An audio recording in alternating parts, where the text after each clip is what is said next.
A very good morning to each and every one of you. I, on behalf of the Discipline of Library Information Science, as well as the School of Social Sciences, take this wonderful opportunity to welcome each and every one of you to today's special talk on the theme, ranking of institutions, parameters, and considerations. This morning, we are extremely privileged to have Dr. Arora, who will be delivering on the topic that I just mentioned. We are extremely thankful to Dr. Arora, sir, for accepting our invitation to come and deliver today's topic. We would like to we are very grateful to you in spite of your tight schedules. You have agreed to come and deliver the presentation. Well, many of us, he's not an unfamiliar person. In fact, he's a very well-known personality. There wouldn't be anybody in the discipline of library science, especially, who will not be known to me. He's a very famous personality. But well, for the benefit of those of you who may not have much information about him, let me give a brief introduction about Dr. Arora. Well, Dr. Arora was director of the Information and Library Network Center, that is INFLICNET, under University Grants Commission. His leadership as director of INFLICNET was well acknowledged as a remarkable one. It was under his dynamic leadership that digital educational platforms like Z-Short Sim2, Short Ganga, Short Congo, 3 research repositories, endless e-resources for college students, EPG Parshala were successfully launched. In fact, I would be surprised if some question arises out of all these initiatives that he has made, because they are also very familiar to each and every one of us. And Dr. Arora was a librarian of IIT Bombay and IIT Delhi and the National Institute of Immunology. And during his service as I mentioned above the institutes, he was also involved in many research and development initiatives. He has authored more than 60 research articles and has successfully executed 6 major projects. He has also received several national and international awards for his academic contributions in the discipline and also for his dynamic leadership contributions. Presently, he is serving as the advisor to the National Board of Education, that is called NEA. We are extremely privileged to have him, and I am very sure his presentation is going to help us prepare ourselves as we take forward the university and also to maintain the university reputation. Right now, we are having the university's ranked as A++, and I hope, and I'm very sure that his presentation, today's presentation, is going to enlighten us as how we can prepare ourselves better and to continue consistently maintain the university's ranking. Well, thank you once again, Dr. Arora, sir, for accepting our invitation to be with us this afternoon. And as a token of our love and appreciation, we have a small gift for you as a bouquet. And I would like to request Professor Sohas, Director of the School of Social Sciences, to kindly greet him with a bouquet.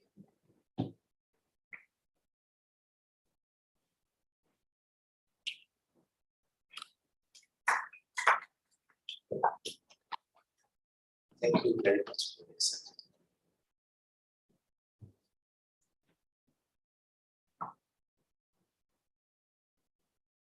There is a very famous quote which says, if you want to be a reference library, you must learn to overcome not only your shyness, but also the shyness of others. S.R. Ramanathan. And today's special lecture is being organized to honor S.R. Ramanathan's 130th birth anniversary. A brief information about Dr. S.R. Ramanathan. But he was born in August 1892. He was a librarian, author, and a mathematician. And he's also considered to be the father of library science, documentation, and information science in India. And is widely known across the globe. His birthday is observed every year as a national librarian day. He was a university librarian and professor of library and information science at Banaras Hindu University. Well, I think further information about S.R. Ramanathan will be delivered by my colleague, Professor J.D. Sharma. So, without wasting much time now, I would like to give the rest of the time to the chairperson, director, the School of Social Sciences, Professor Sonas.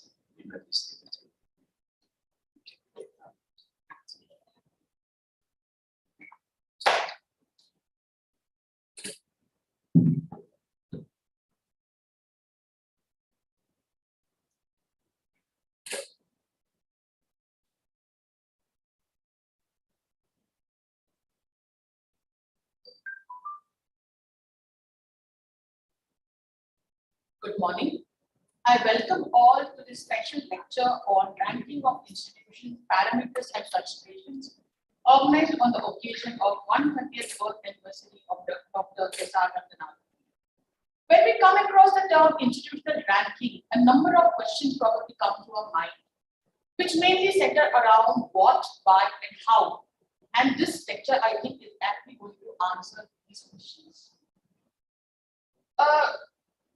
To kind of give a background about the talk today, the special lecture today, ever since the first global university rankings came out in 2003, global higher education decision makers, national policy makers, and international students now look to them for inspiration, motivation, and guidance.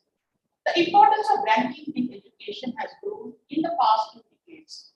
The ranking of institutions helps in building global brand, institutional visibility, strategic collaborations, institutional decision-making, monitoring, and benchmarking. Data collection, attracting researchers and students, and research impact also are as a result of this. The ranking of institutions help in building global brand, institutional visibility, and so on, as I mentioned. The most significant institutional ranking systems are Cocarelli, Simons, Times Higher Education, and the academic ranking of world universities. In India, National Institutional Ranking Framework is the most significant ranking system. These ranking systems serve as foundation for marketing purposes, and they also benefit the institutions, countries, and international students in selection of desired institutions. Although institutional ranking can improve in the future, but for now, they have become a very important decision-making tool in higher education sector, especially for in Indian context. My appreciation to the discipline of library and information science for organizing this special lecture and inviting Dr. Jagdish Arora and giving us the pleasure of having you here. Now I request Professor Jagdish Sharma to please welcome the gathering and highlight further on this particular lecture.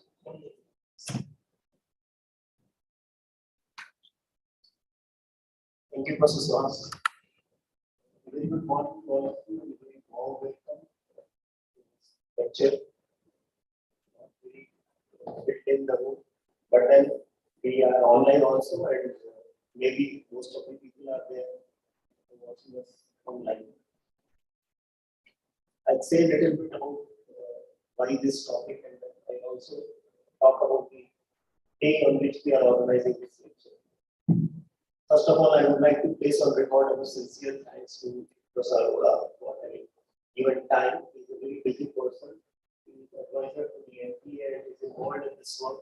So we thought that there is no other person who can really talk on this topic. Therefore, we requested him and he immediately agreed to the proposal, and particularly on the day on which we want. Actually, the day is generally celebrated from 9th to 12th of August, and it is being celebrated all over the country. The topic that we thought of, we were just wondering whether this is the right topic to celebrate the birthday of Ranganathan. And we questioned ourselves, and we also asked Dr. Arora whether the topic really matches Ranganathan's birthday celebration. And both we as well as him were quite convinced, yes, this is the topic to celebrate Ranganathan's birthday. Ranganathan was a mathematician and he talked in terms of science and mathematics. He was a teacher of physics and mathematics at university level. For 4 or 5 years, he was teaching there, very active, not only in his discipline, but also in associations, in taking people together, collaborative work for the discipline of mathematics. It was by chance that he was, while working in a college in his native place, he was given a chance to work as university librarian in the University of Madras, which he didn't want to take up because he was so much involved in physics and mathematics. He was also working for the associations of the disciplines. So he didn't want to leave it. But then his principal said, you please join, because they thought he has the capabilities of working successfully as a university librarian. And they even promised him the day he wanted to come back, he can come back and join his job and profession later on also. But he never looked back. In his 80 years of life, almost 50 years were actively devoted to the profession of librarian in information science. I'll say a little bit about him, which really impresses me and would also impress you all. A national research professor, which he was given in early 60s. There were only 4 national professors in the country, and he was one of them. C. Raman, and people of his stature was given, like I think Bose or Ghosh was also there. 4 people were there. Professor Kane from law, Suniti Kumar Chatterjee from literature. So he was one of those 4. Padam Shri was there. In those days, it was not. It was little rare also. He was such a personality that right from Madras, where he instituted libraries and departments of library information science, Bangalore, Delhi, Banaras, Ujjain. You think of a place and he has a contribution there. So he was such a personality. He wrote 60 books and 2,000 articles. 60 books and 2,000 articles. And the influence of his writings is such that people are researching on his philosophy and thoughts even today. I may be wrong, he has a H index and I-10 index of 20 and 36, which is quite surprising and at times unbelievable also. People at OCLC are doing research on the thoughts and philosophy that were given by Gandhi. He donated his savings also to the profession. He created a trust, Sarada Ranganathan Endowment Trust, in the name of his wife, and it exists today. And he also would also like to share with you that he took only half-day leave on his marriage day. So that shows his sincerity and dedication to the profession and the society. In the first half, the marriage was solemnized, and the second half, he was in the university, back to his work. He believed in Guru Shishya Parampara, and he believed that his students should also be like that, and his students were like that. Our teachers were his students, and they used to tell how we used to teach them inside the class and outside the class. A very strict disciplinarian. So this was about Ranganathan, and about the topic today. Why we were thinking of celebrating the occasion, we were thinking of topics, and why we thought of this topic, because IGNOU is not part of the scheme where institutions are ranked. Though we are a A++ institution, to our credit, but we thought why we are not part of National Institution ranking framework, why we are not there, why should we not be there? So we thought of calling the expert to know from him why we are not there, how we can be there. In fact, informally, he has agreed, yes, we will also be there in the future. So we are thankful to him for that. I would also like to share with you about Dr. Arora that we were not part of Implement. We were not getting the resources from Implement as other universities get because of certain limitations. But it was his kind gesture, his help to our university that we were included in the scheme of things and we were getting resources from Implement. It was his help, his initiative. We are thankful to him for that also. And I am very sure that we will be part of the ranking framework also. We will also be somewhere in the ranking of institutions in the near future. So I request Dr. Arora now to take over. Thank you, sir.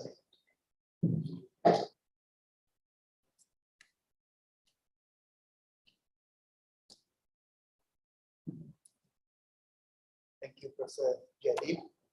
This is Suhas, Director, School of Social Sciences. Jaideep Sharma, Professor Archana Shukla, Dr. Gichamo Yan. I'm not very sure if I'm pronouncing it correctly. Professor Umma Kanjilal, other colleagues from Department of Library Science, faculty from IGNOU, and other colleagues. Yeah. Thank you. Thank you. And those who joined online. Thanks for the presenter for inviting me to share this talk. And like Dr. Jaideep mentioned, Ranganathan, amongst his several other philosophies that he gave, Librametry was one of them. Librametry is basically science of measuring library services and activities, and he introduced it.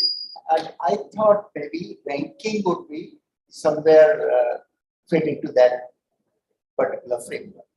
So my topic would be, of course, ranking of education institutions.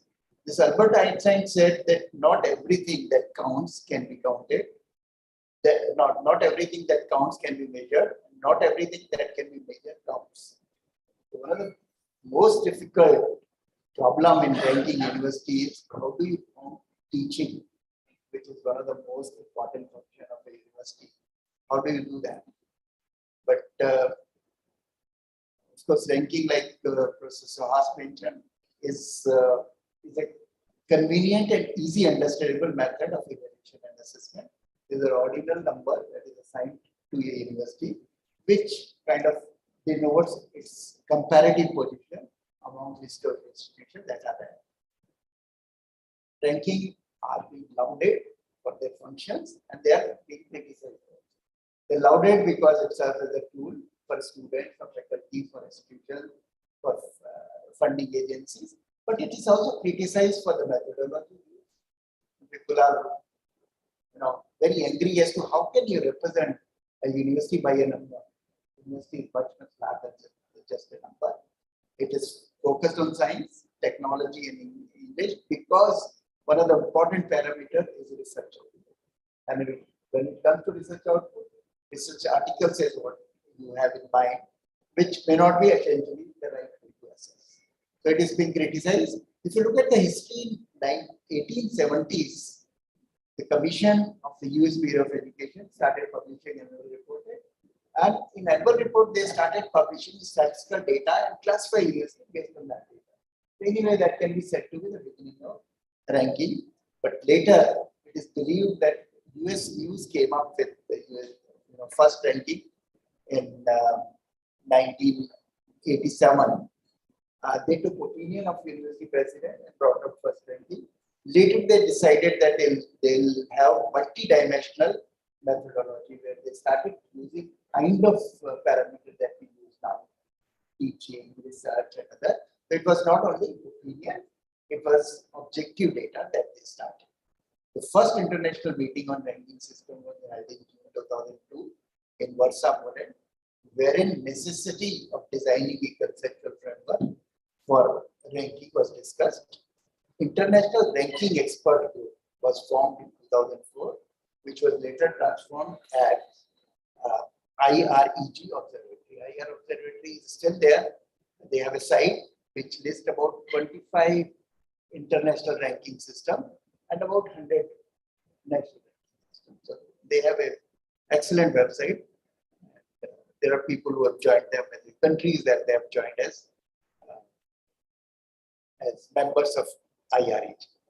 The two most significant ranking systems were introduced in 2003 and 2004. We know that Shanghai ranking over academic ranking of what university, and of course Times Higher Education and QS ranking. Now they have separated, but in 2004 they came together and brought out these rankings. There were Berlin Principle of Ranking, which was defined during the second meeting of IREG Observatory in 2006 in Berlin, Germany. These principles define framework of what should it consist of, what should be regional, local or global ranking, and how methods can be refined all the time.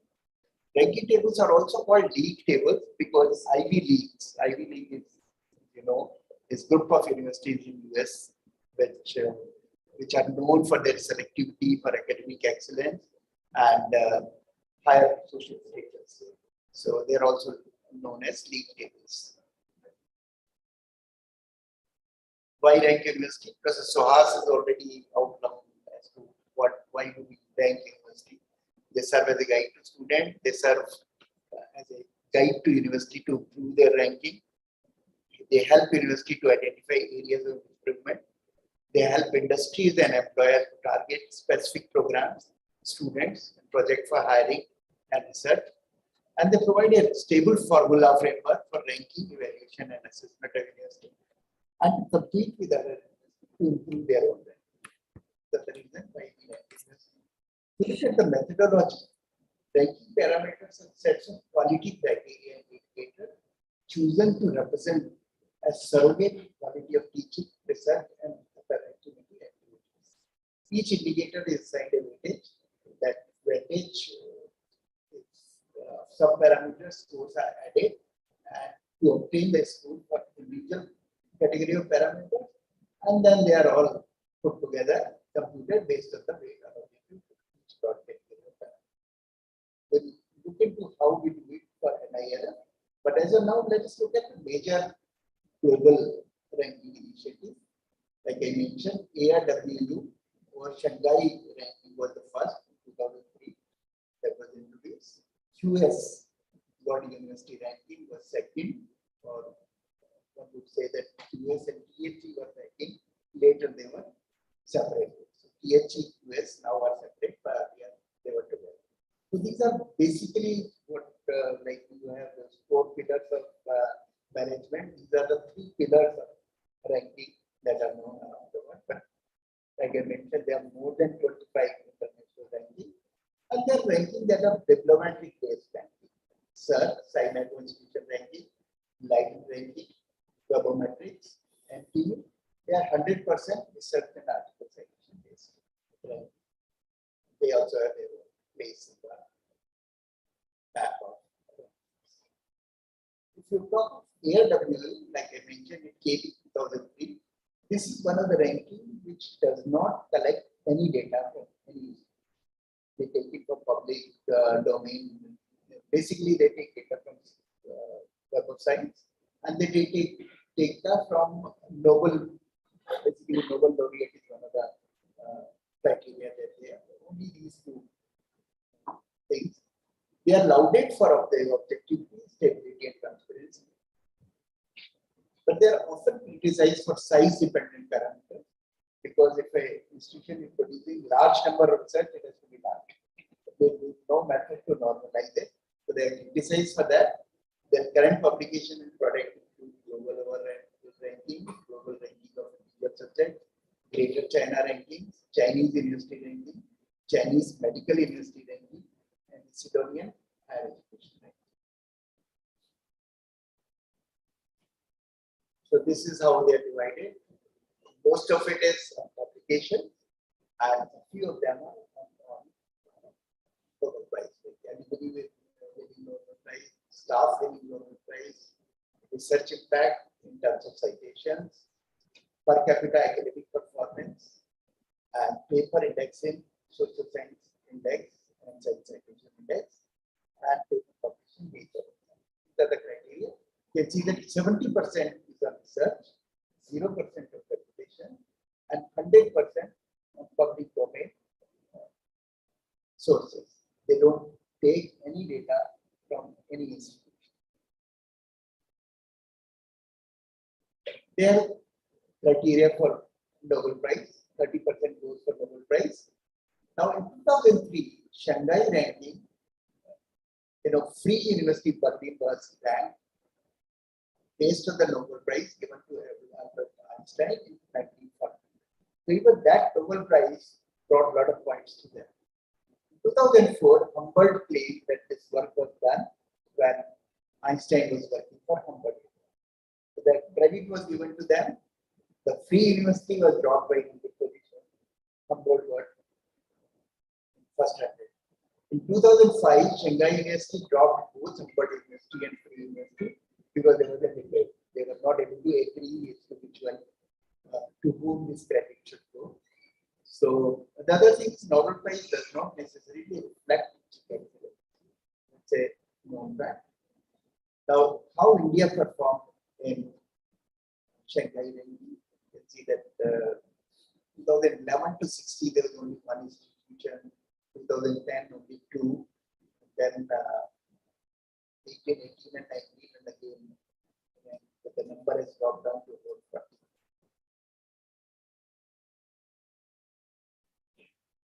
Times higher education, like I mentioned, QS and THE started together in 2004. In 2010, they separated. THE signed up with Thomson Reuters, and of course, now this Clarivate Analytics, adopted their own ranking, and QS inherited the ranking methodology that they were using. They have their own ranking.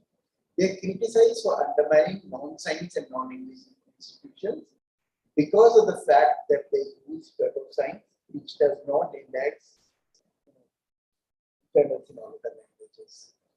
More than that, there are no, they don't have criteria to evaluate social science output. The output can not only be journal article, but there could be any other manifestation, which there is no way about the methodology has to be important for them. THE is designed in UK, where the emphasis is to attract students from across the world to Western world.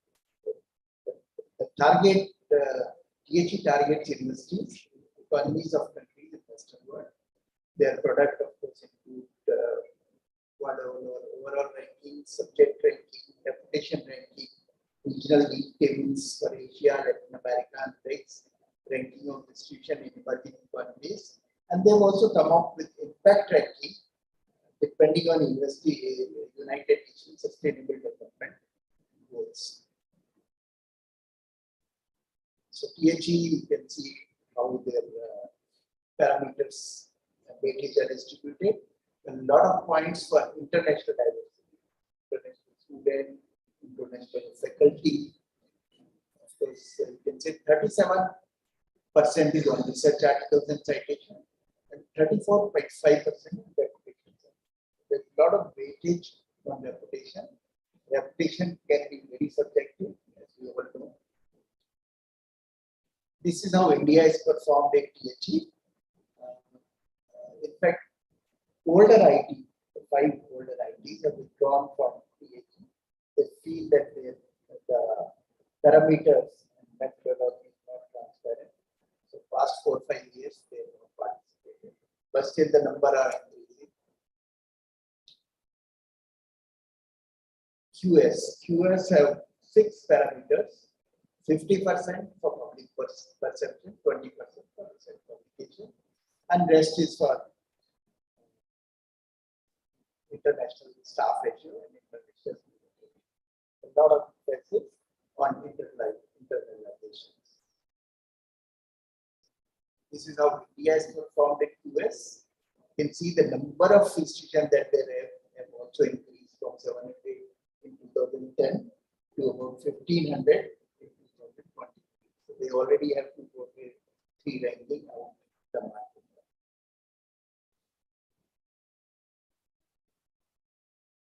Limitation of what university ranking. There are about 18,000 universities across the world. They consider only 2,000 universities. They take data only for 2,000 universities. What they do is they basically take out data from Web of Science or Scopus and then take a threshold.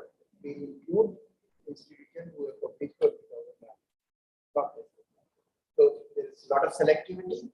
They cannot do justice to the ranking, national ranking systems. Some of the indicators used are remotely applicable to university. For example, Nobel Prize winners. Do you have any? Then Nobel Prize is given in the field which are very conventional: physics, biology, medicine, chemistry. But there is no Nobel Prize in other spending area of research. There is none in social sciences. World ranking puts greater emphasis on research over teaching. None of the ranking considers factors like social responsibility of the university or student and reputation of perception-based evaluation used by QS and THE can be highly subjective and biased towards famous university investors. In fact, there was a survey conducted. In fact, it was conducted to misguide university, or just to say that why perception can be misguided. So they said, which is the most famous course done by one of the foreign universities. The choice was Harvard. I'm not very sure which one, but they did not have a law school. This is the perception. If it is best, it has to come from Harvard. In fact, in Calcutta, they came up with one of the universities, West Bengal University, and half the colleges were transferred to that college, West Bengal University. Suddenly, the intake of the colleges started coming. They didn't know why is that happening. So they finally found out that people did not want to take a degree from West Bengal University, they wanted to have it from Calcutta. So this is perception. The college is same, the faculty is same, but the perception is changed. So these are the limitations, and that is why we look at the ranking in India. Newspapers, magazines, they have been coming out with rankings. There is a site called Career 360, which is about rankings. We started ranking Indian University in 2013 based on diplomatic parameter, and of course, National Institute Ranking Paper in 2015, implemented in 2016. So at InfibNet, we started using these two formulas. One is IUGR formula, developed by Spanish group, and another was National Taiwan University formula. So these two formula we used and started ranking university. Of course, we had a cutoff that institution who have at least 500 publications would be there. All of them cannot be ranked because the parameter used was something. So IUGR had two sets of parameters: quantitative indicators and qualitative. Quantitative indicator includes number of publications, number of citations, H-index, and the formula is that QLINF, which is quantitative indicator, is product of total number of documents, total number of citations, and H-index. The qualitative parameter, there are four. First is the ratio of paper published in journals in the top JCR qualified. JCR is about 10,000 journals. So the first 2,500 journals are included in this. Average number of citations received by all citable papers. Then ratio of papers belonging to top 10% most cited papers calculated within all institutions. And the QLIF consists of square cube of all these four parameters. The final product is multiply with QLINF and QLIF. Yes, please. Citable papers. I'm not very using this terminology. What do you mean by citable papers? Citable paper basically means that your output is Web of Science. So whatever is appeared in Web of Science or whatever whatever is indexed in the website is cited. So if the paper is not indexed in the Web of Science, Then it is not cited. it is not cited. So the idea is that you get citation from Web of Science and you divide it by the paper that I included. That- Thank you.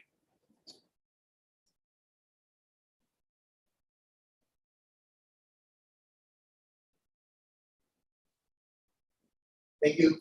Feel free to interrupt me. It's a long presentation. Whenever you have a question, please do.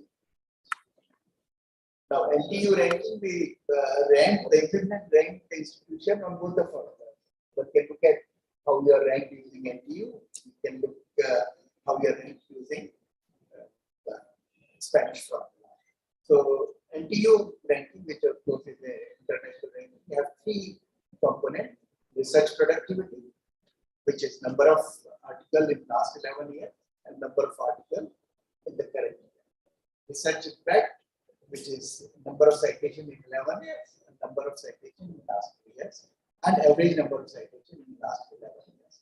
Research excellence, which is H-index for last 2 years, number of highly cited papers and number of articles in current year, high impact journals. So these are the three formulas used by them. This is the site which is still available, but we don't keep it updated because we are part of NIRF. We cannot participate in two ranking. But 2013 we ranked and the site is still available. Now coming to NIRF, 2022 NIRF was released on 15th July. Of course, the framework was launched on 29 September 2015. 2016, the first ranking came. There are 5 parameters. I'll be talking about these 5 parameters. 10% goes to the perception, which is of course the subjective criteria. The perception is taken from appliers as well as from the faculty of peers. Outreach and inclusivity, which includes socially disadvantaged sections, regional diversity, women faculty and faculty, that kind of ratio. Graduate outcomes, then 30% goes for teaching, learning and resources, and 30% goes for research professional practices, which include basically citations, research papers. So these are the parameters: teaching, learning and resources, student-student, faculty-student ratio, faculty with PhD, financial resources and utilization, and online education. This comes into teaching and research. Research and professional practices including publications, citations, patents, and projects. Graduation outcomes includes placement and higher study. The student goes for higher study, and then the students who are placed for employment in university examinations. Then median salary received by the student and PhD student. These all the criteria are not applied for all categories. Overall, we don't consider university exam, we don't consider median salary. Methodology depends on the subject domain that you are. So, outrage and inclusivity, I have already mentioned this. They are the regional diversity, the diversity, one that's for socially challenged students, and reputation, employees, and I'll not go into details. How do you take into consideration university exam? University exam, basically, I mean, the results as to in terms of percentage, 90%. Sorry to interrupt. Sure. So related to the perception, which is very subjective in nature, is there any questionnaire or whatever the framework has to be provided that can be addressed during the conversation with the particular person, either employer or the another person who is academic peers? Yeah. So who will be the employer? The same level institution or something? What we do is that we have a database of experts that is drawn from AICTE as well as MBA. So, and of course, we have added more. We ask people to enroll themselves for. So, we have a database. The survey goes only to those who are listed in our database, and they can name, say, 10 institutions, which should not be in their own region. If you are from Andhra Pradesh, you cannot name institutions within Andhra Pradesh. So, that kind of strategies that we have used. For employers, of course, no such restrictions are components. I'll not go into details of it, but 5 broad categories, 19 parameters, 40 macro parameters, and 20 micro parameters, and 12 parameters that are deeper details. So there were about 320 details. It's a massive exercise. I just wanted to say that it's a massive exercise. A lot of data comes from the institution themselves. Those data is validated. We call experts who get the outliers, who get differences between what institute claimed last year. So those kind of things are looked into. And the parameters are also normalized. Like financial resources and utilization, we divide it by numbers. Normalization basically means that if you are a large institution, you should not get advantage.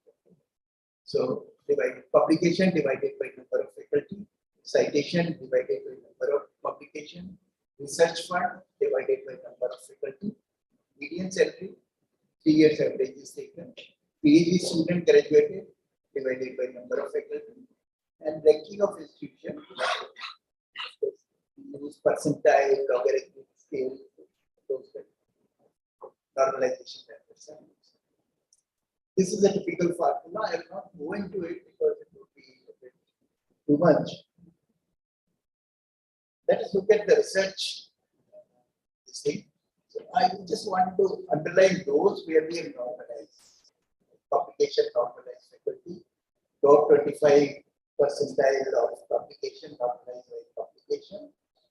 Then here this number of patent is normalized by number of faculty, and things like that. The EDP and MDP offered by special management colleges is normalized by number of programs in the last few years. So those kind of normalization. So these kind of this methodology is available on the website. You can look into it. Get your system. What is that which are missing in the parameters? About 19 broad parameters. What is missing is honors and awards to faculty and MUD. We're trying to zero down to, there's just too many. We're trying to zero down to as to what are the awards that we should consider. Fellowship of National Academies, Universities with Position of Excellence, editorial and referring for distinguished national and international conferences that you attend, paper present, or you chair a session, international collaboration, research output, which is not indexed in Web of Science or Scopus, books and other forms of documentary, non-documentary output, such as performances, pages, documentary. So these are the things which we have not been able to do that, and maybe majority of will not be represented for coming editions also, but we are trying to do awards honors. This is the workflow. Basically, 2 institutions that are deeply involved is MBA and INFLIPNET. INFLIPNET basically concentrates on the website, designing a website, crunching of data from the database, and of course, retrieval of publications, citations, and other things from Web of Science and Scopus. MBA concentrates on data validation by expert, clarifications from HEI and too, because private universities they claim that students are getting control. So you look at the offer that they receive. So those kind of checks are there. Of course, there's a public feedback perception that also flow into the system before we end. So that system is nice. It's if that is done. So if look at the ranking categories, there are 4 categories. 7 subject domains, then adding new. Dr. Jaideep, that is the time we're trying to look at yoga. A lot of pressure to include yoga institution. We're trying to include polytechnics, a lot of polytechnics. So, keep for it. And then teachers education. So there could be a category for plenty of. I'm sure it would be the first if that happens. The criteria has to be different. So if you look right now, this we have the faculty student ratio. Faculty student ratio, if it is less than 50 or rather more than 50, then we don't get rank institution at all. In IGNOU, that would be a problem. The faculty student ratio, it really doesn't matter here, but that is one of the criteria. So we have come up with new parameters for open university. Research is another parameter which catches 30% of marks. So we have to see how to substitute that with open resources, with e-modules that you write, with the kind of courses that you offer. So new parameters have to be done for open. So these are the 2016 we ranked institution in 4 categories. The idea was that we have level B institution, level A institution, that is to be dropped because party distinction was difficult. 2017 we added 2 categories overall colleges. 19 3 more disciplines were added, law, medical, and art. So in 20 dental was added, in 21 research. So now we have 11 total, 4 categories and 7 subjects. This is the participation. Participation is been increasing from 2,426 to 4,786 unique institutions, increase of 97.28%. Engineering is a big discipline. There is a drop. We started with 1438, but now it is 1249. There is a drop in number of institutions. The growth has come up in colleges from 535 2017 to 2270 in 2020. So this is geographical distribution of institution. These are the number of institutions that we have ranked. Started 300 institution ranked in 2016 to 350 institutions ranked in 2020. Now this was basically a ranking. Now I'll be just trying to tell you about what we could see beyond ranking in the data. So if you have any questions on ranking, please feel free to ask. Now coming to interesting facts. Consideration students' viewpoints also. Students' viewpoints. Student viewpoints About the institution. Well, as of now, we don't have a criteria, but Feedback. student feedback right now, alumni feedback is not there. That could be the thing. The problem is that as soon as we have these kind of alumni criteria, I think 16 we have, 2016 we have. The private institution, they start deploying large number of institutions, just go on the side. So that manipulation here part is very.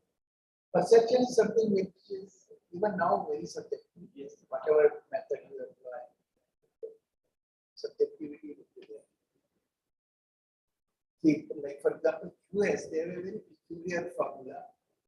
If you are given the vote by an international member, you get 6 points. If you get it from a local member, you get 1 point. Now, India will never figure in top 100 because this figure. US having 50% of perception. The entire India might vote for it. Whoever understands their expert, but you may not get citations from other countries. Very difficult. Because even if somebody asks you which is the best institution in the world, maybe Harvard or Princeton or Oxford will come to your mind. IT may not. So that one slide is not visible, but anyway. This regarding percentage of faculty with PhD. So you can see that top ranked institution, first 100 institution, the faculty is, it's huge. People with PhDs is varying from 70%, 71% in the 50 years. Whereas faculty in other institutions, remaining institutions, this is top 100 and remaining could be say 1100 or so. Is 46. PhDs are less in there.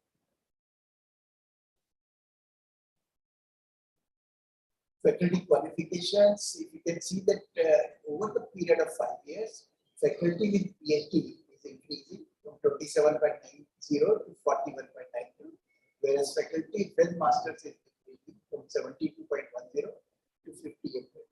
So there is a trend that qualified people are joining institutions.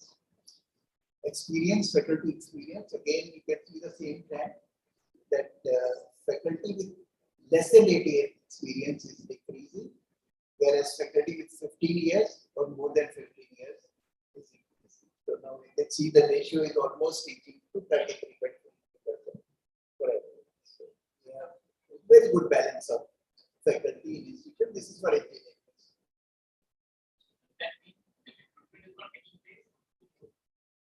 It means that older faculty is, the younger faculty is getting experience over the year. It means that retired faculty is being hired by institutions, maybe knowingly that you get better marks. The faculty student ratio has also shown increase in age. Like for example, the ACT approved criteria is per student, per faculty. So people are trying to meet that target. You can see these 2 points around 20, 21, 30. A sharp increase there. So these people are trying to qualify for that.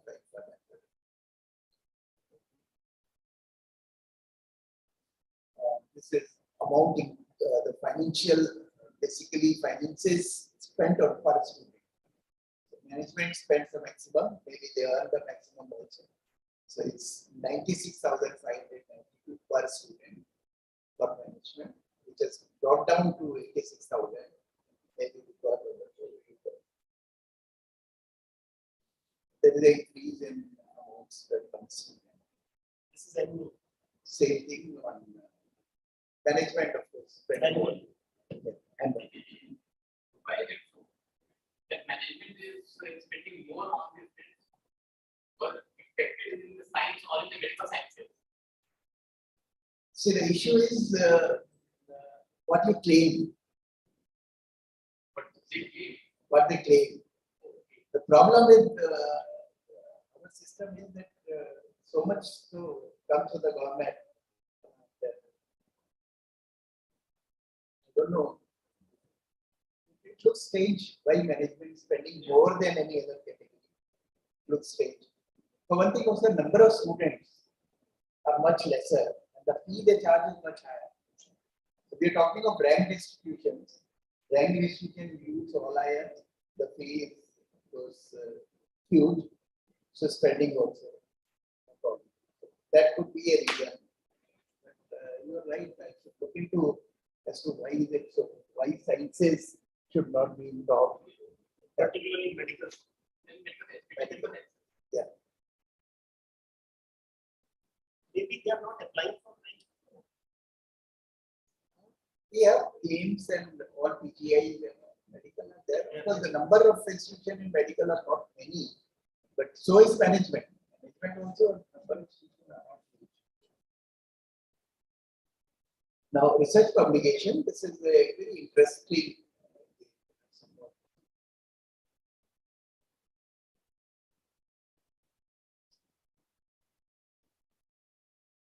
Yeah, for you that this is research publication by top 100 institutions versus rest of the institutions who are applicant. Shows that 66% comes from top 100 and remaining 34 from remaining. So it's like Murphy law. We all know about Murphy law. 75% or rather they say 80-20. That ratio you can see, except in the colleges. Otherwise, like research institution, 92% comes from first grade and only 8% from remaining. Management 85 versus 50. This is how number of publication increased over from 2020 to 2020 by government institution. This is number of citation. One can see that there is a steep increase from 2020 to 20 onwards. So we try to look into as to why it's so steep increase.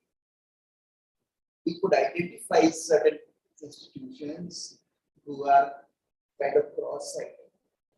If it is self-citation, that can be detected. They're cross-citing. They eight kind of invisible colleges. This you cite me and I cite you. So dental colleges are being cited by engineering institutions. It should not be the case. But this is happening. It's kind of, so we have to devise methods how to stop it.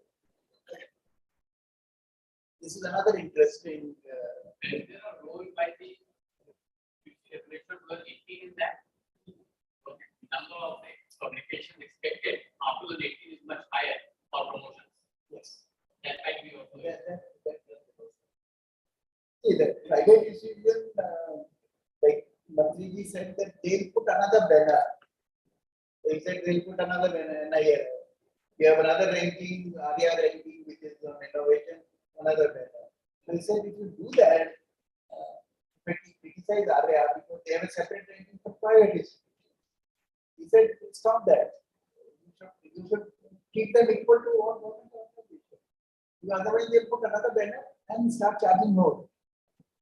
He said, I don't have a problem with the banner, but they charge more.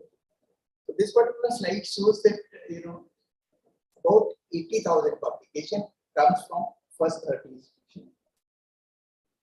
Then 31 institutions bringing out the same number of publications. 78 institutions bringing out the 7 publications.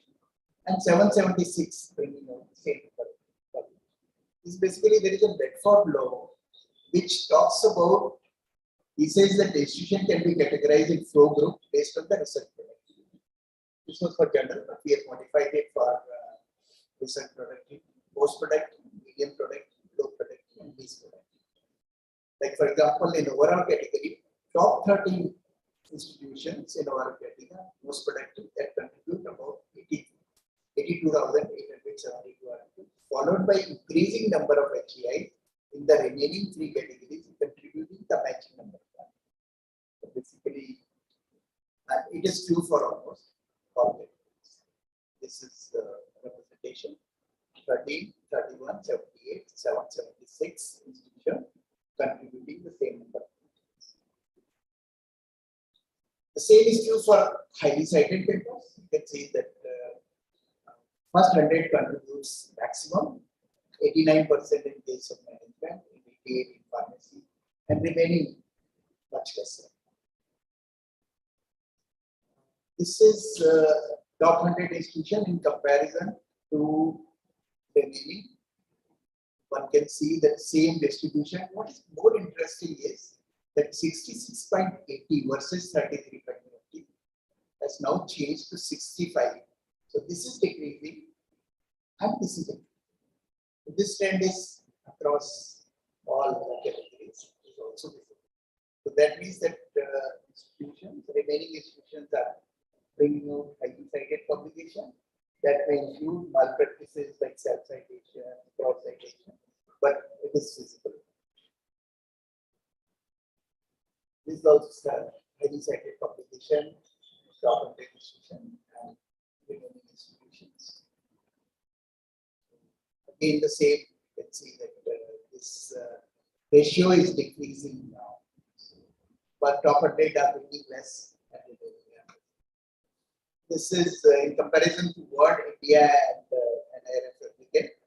The Word, India, how much percentage is there in different subject domain, and how much is already there in India ranking institution.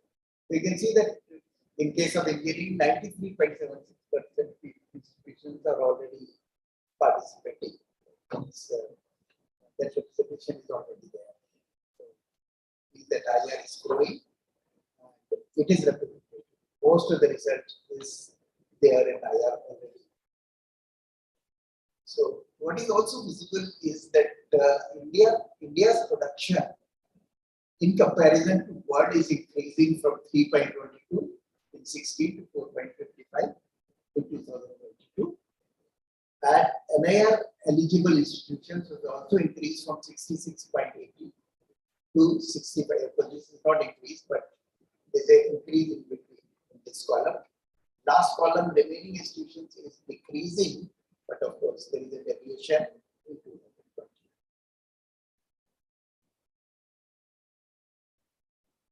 Research publication of eligible institution in comparison to total publications. So again, you can see that percentage of NIRF eligible has increased from 67.91 to 81.35, which means that more institutions are applying now for NIRF ranking and they are producing more research. This also shows that the same figure that while one parallel is increasing, another parallel, remaining institutions are increasing. Now, we still have a lot of institutions who have zero publication. They apply for NIRF ranking. In overall categories, 7.04%, college is 28. So there are a lot of institutions that have zero publication, which means out of 30 they get zero. They may not be getting rank also, but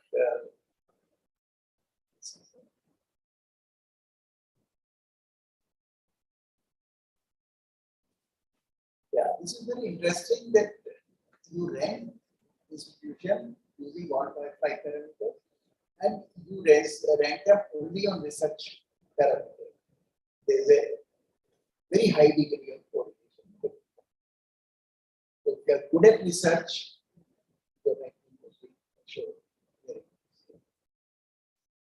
Engineering is 0.86, overall 81. So very good correlation between the two.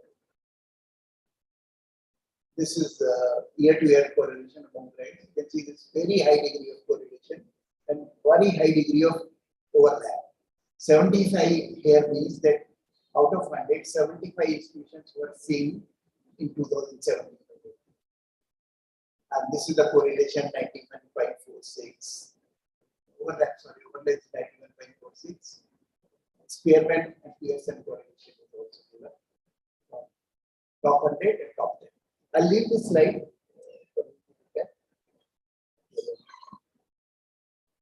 This is management, pharmacy. There are many places where top 10 institutions are saying 100%. This is how rank institutions are divided regional wise. So most of it is from south, 35%, followed by 10%. What should be the reason? Maximum number of institutions are in south only. And so look at the density of institutions are very high in south. Quite low in the east. East of course is 40%. But this also must have increased over the period. So, all of faculty, of course, what we try to assess or what we try to measure is produced by faculty. So, you, of course, have a major role to play.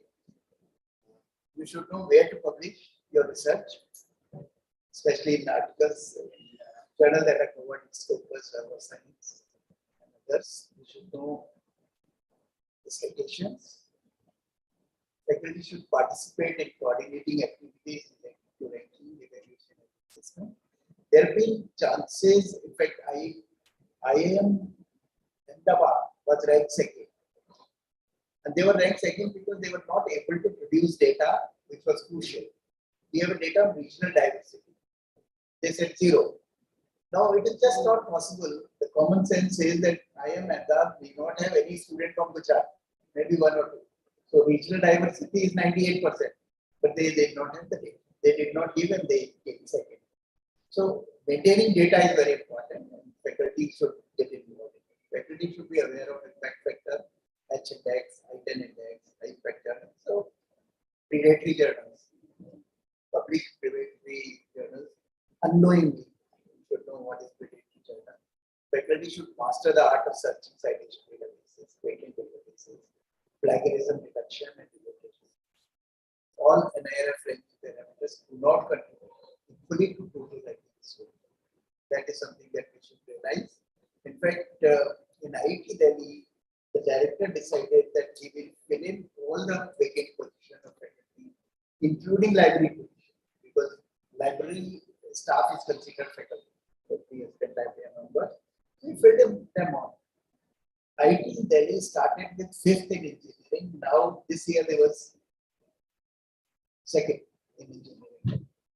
So he very methodically went around looking at the criteria, how they work towards it, and the results are obvious. So one should know that all ranking parameters do not contribute equally. What matter most, one should know.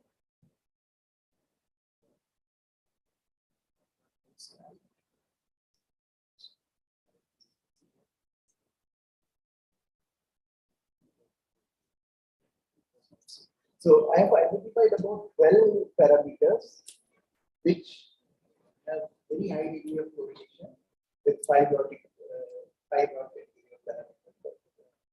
Some of it is not included. But I can share publishing an article on it. So share. What is interesting is out of 12 parameters that I have identified, 9 of them are from research. They correlate very highly with the category of parameter. And 2 parameters are PhD student calculated, with 1 more parameter perception. 3 parameters which are not from research. Very interesting. But there are parameters like, for example, outreach and inclusivity that has been included just to see that institutions are playing their role as social responsibility. That is it. Thank you for your patience. Is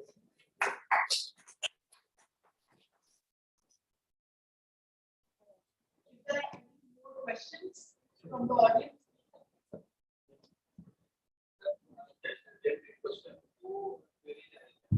What is related to international conference? Usually, international conference is having more weightage, and see, we have kind of collaboration we have seen among Indian institutions. In the name of having international conference, they are going to Bangladesh, Sri Lanka, Nepal, and all. So, how you differentiate? So we don't have. That's what I was trying to say, that we do not have any weightage for international conference. Should it be there? It's something that is debated. We don't have any weightage. They may be, UGC might be giving in their performance indicator, but we don't. Yes, many others are giving. And second question is that there are a number of ranking of institutions like Atal ranking is different for innovations, and this NIRF is different. So at the end of the program, layman's perspective, that is, at the end of the it has to be taken by students or the parents, taking decisions where to invest and how to take decisions on about the quality. Because mostly now it is going to the private colleges and they are having a high amount of fees. So how this current ranking regime is tackling this particular problem? Because many rankings are there, so many times we as a faculty are ourselves confused. So how to take it? See, as far as other ranking is concerned, the minister in his last meeting he said that there should not be any. Let it be part of India ranking. Mentioned that, and we are working towards including that particular ranking also. We already have research institutions, so they may not be. It may not be very meaningful to have another ranking. But anyway, government inspections want us to include that also. What he was especially critical about, that you have 2 rankings, private institutions and government. Then don't distinguish between them. That should not be there. Like to the one. Sir, how do you decide about the discipline? Yeah. So this is what actually at the overall category are listed there to be there. What about those who are not falling under that category? Because institution can only generate their profile from the NIR profile. But they do not know from where they lack. Score is not reflected. Yeah, actually, score is reflected only for plus 200. Plus 200. So that also is there. But the individual institutions can use their login and make the score. If they want to display it, for individual institutions, How do you decide about the disciplines, which discipline to include and not to discipline is basically demand based. demand? There's a demand. The beginning were only two categories that were discipline. Later on it was that we wanted to include agriculture. But CAR said no, that was not. So, in fact, that the Central Council of India came to us. This Architecture Council of India. Of course, we were ranking them, but now they've decided that they proactively participate and they given some more criteria that we should. So, Demand. depend on like I was mentioning about politics. There is a representation from polytechnic institutions. There is a representation from yoga institutions. So, research institutions, in fact, we were not ranking that Jawaharlal Nehru Institute of Scientific Research in Bangalore because they only take PhD students. The number of students are very restricted, highly producing, highly scientifically very strong, but Bharat, not Bharat, but Bharat, they have some kind of academics. So they were not qualifying for 1,000 students, which is qualifying criteria. So we were not including that. So finally, research category, which now include the Academy of CSIR. So this was kind of demand based. So now, when you talk about the criteria, we say that research has a major component for it. Don't you think that with the increasing emphasis on research, though it is the main criteria and main objective of any university, the teaching and learning is taking a back seat because out of these 5 criteria that we have, there is nowhere the mention of teaching and learning there. Teaching learning is first parameter. The most difficult part is how to measure teaching. That's it. So we have taken faculty qualifications, we have taken faculty number, we have taken faculty student ratio. These are the things that are used internationally. How to measure teaching going on in a class. And most of the time it has been found that there is no relationship between research productivity and teaching. Those who use newer method of teaching, those who use those people who concentrate on teaching do not produce research. Yes. So there is hardly any correlation between research productivity and teaching. Yeah. But the problem is how do we measure teaching? But ultimately, I think it amounts to research later on because those who are good teachers and good teaching is being done, they ultimately may be engaged in research later on. So if we do not consider this factor, this may impact the The research issue also. is that there are examples, Yeah. more examples, where the teacher who has been awarded repeatedly the best teacher award in a college or in a university is not a researcher. Yeah. His primary job is teaching. He's doing that. But then he's somehow forced because of environment that he is in to do some research. And I think it's like, as you just mentioned, regarding the teachers getting award, you get an award as the best teacher. Mostly happens to be not a research kind of teacher. And I think not kind of ranking comes, not kind of reward comes from consideration for students, right? So I think in this regard, the observation, like evaluating correctly the point of intersectionality, I think is very important in bringing over accuracy. And I think this is where we can get find out the quality of teaching and learning. Perspectives, opinions coming from. Yeah, the problem is opinion. Big problem is opinion. Yeah. Opinion cannot be very subjective. Now, you study, say, in IT, don't know what is happening to in IT.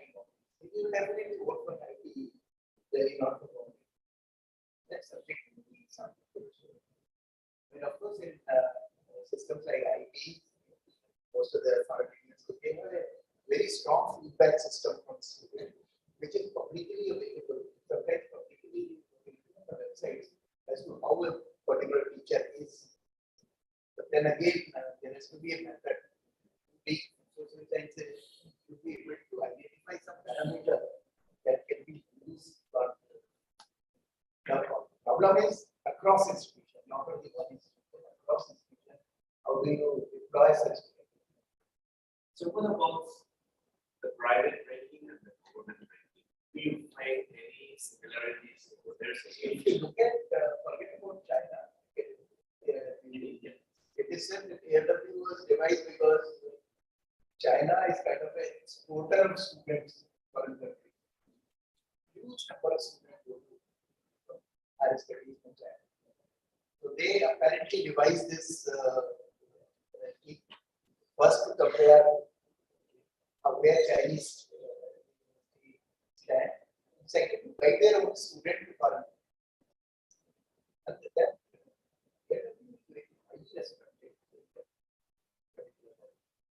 remaining all rankings are completely media, all media publication, just to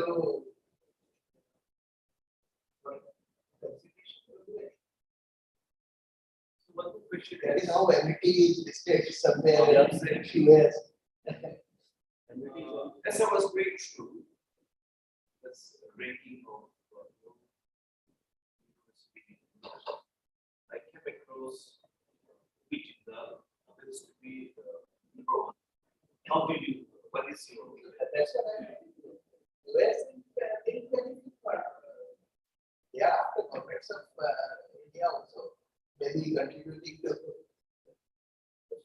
find some politicians. But such small universities like Bharti Dasan, they are having a good ranking. Bharti Dasan. VU also.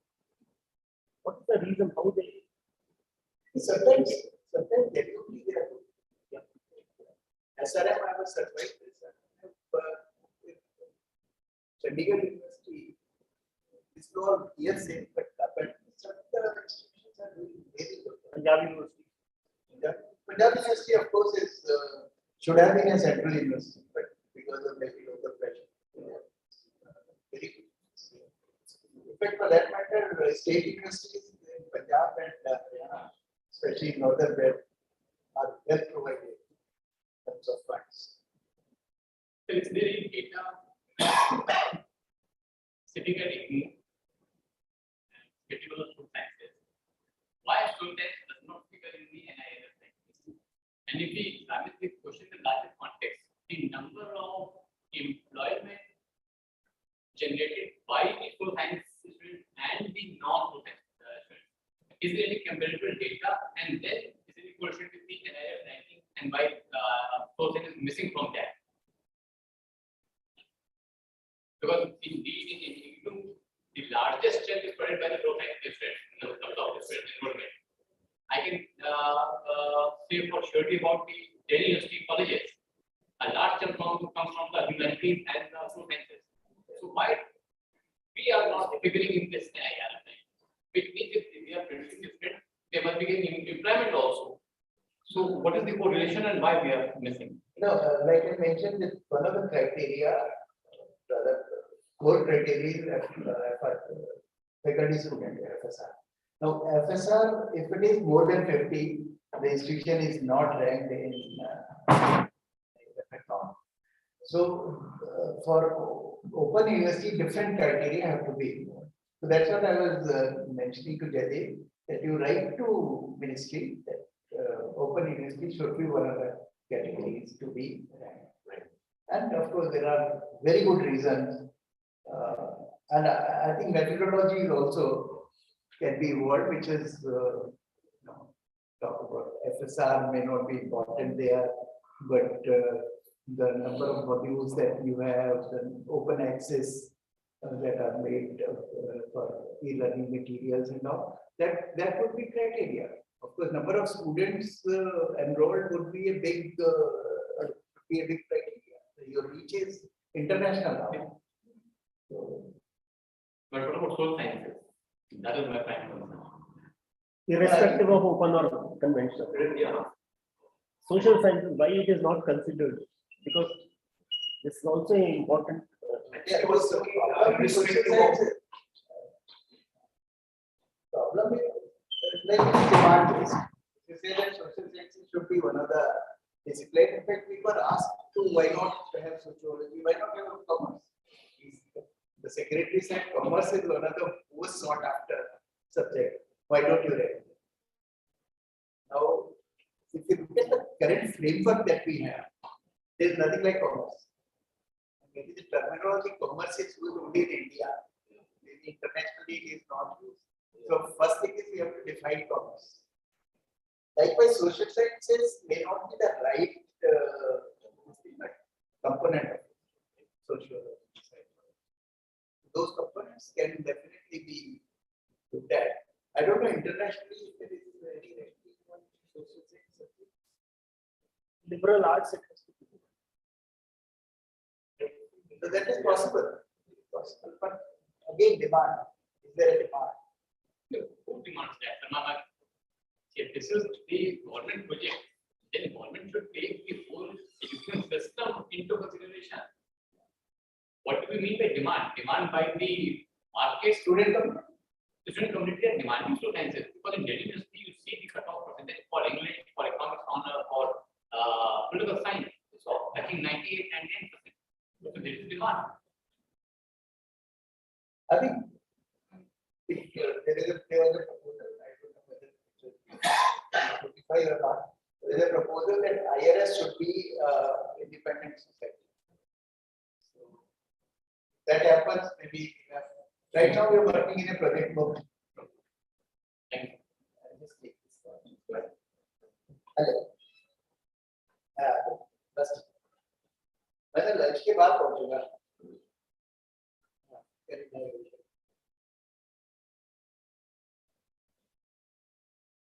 कोई नहीं मैं पहुंचा हाँ हाँ बिल्कुल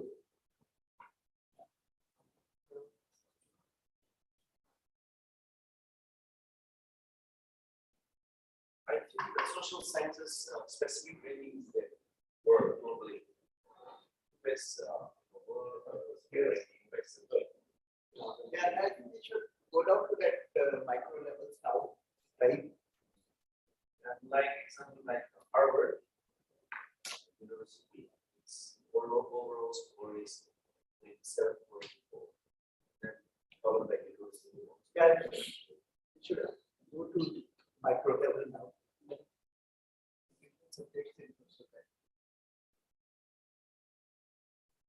sir मैं आपको 10 minute में फोन करता हूँ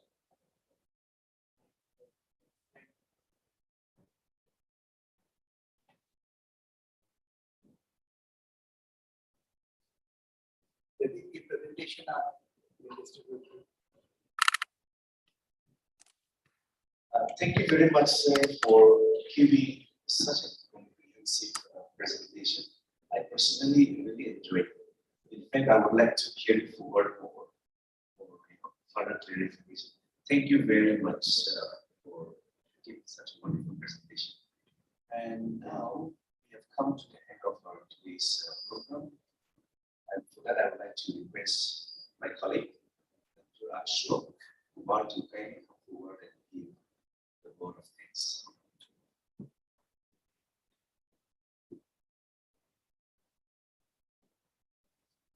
Thank you, sir.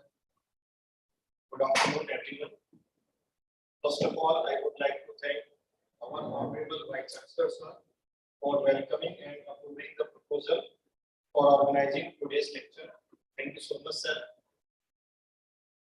I would like to thank today's speaker, Dr. Jagdish Arora, sir, for accepting our invitation and for the wonderful presentation on such a relevant topic. Thank you so much, sir. I would like to thank Director, School of Social Sciences, for chairing the session and also being very supportive. Thank you, ma'am.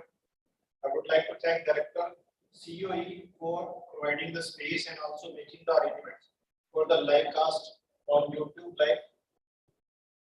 I would like to give special thanks to Professor Jaideep Sharma, sir, for initiating today's special talk. Thank you, sir.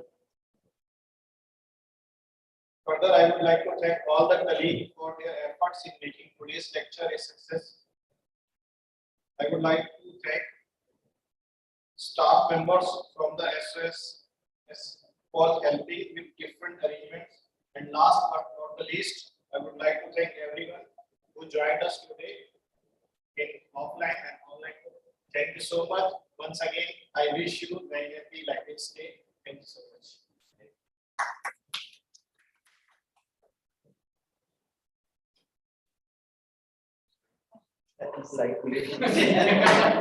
Ready, Gary.